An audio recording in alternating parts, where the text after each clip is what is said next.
सुप्रभात मेरे प्यारे बच्चों, कैसे हो आप सब। आओ सीखिए हिंदी की कक्षा में हमारा आज का व्यंजन है व्यंजन ह। व्यंजन ह। ह से हथेली। ह से हथेली। तो चलो बच्चों, व्यंजन ह को लिखना सीखते हैं। शुरू करें।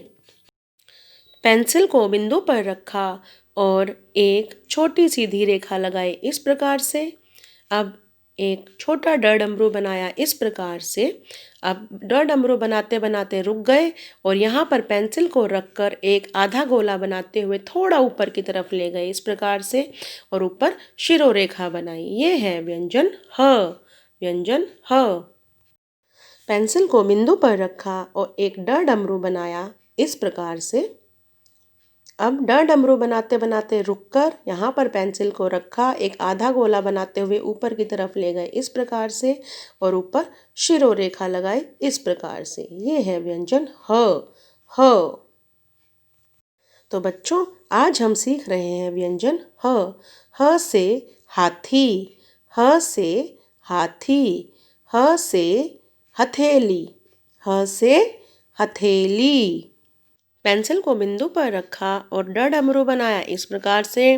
अब यहाँ से घुमाते हुए ऊपर की तरफ ले गए इस प्रकार से, शिरोरेखा लगाई इस प्रकार से। लेकिन ये हमारा व्यंजन ह गलत है। क्यों गलत है बच्चों? क्योंकि जब आप ड डमरू बनाओगे ना तो नीचे वाली रेखा तक मिलाकर नहीं बनाना है। छोटा ड डमरू बनाना है, फिर उसके पीछे से एक आधा गोला बनाते हुए ऊपर की तरफ ले जाना है और शिरोरेखा लगानी है। तभी आपका व्यंजन ह सुंदर बनेगा। तो देखा बच्चों, व्यंजन ह। पेंसिल को बिंदु पर रखा, ड डमरू बनाया इस प्रकार से और अब यहाँ से एक आधा गोला बनाते हुए ऊपर और शिरोरेखा। लेकिन ये व्यंजन ह हमारा गलत है। क्यों गलत है बच्चों? क्योंकि जब हम ड डमरू बनाते हैं ना और फिर आधा गोला बनाएंगे तो इसको इस ड डमरू से मिलाना नहीं है।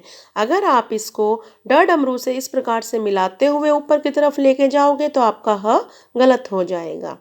तो मेरे प्यारे बच्चों, आपने देखा ह हाथी बनाते समय हमें किन किन बातों का विशेष ध्यान रखना है। तो अब आपकी बारी है सुंदर सुंदर व्यंजन ह बनाने की। धन्यवाद मेरे प्यारे बच्चों।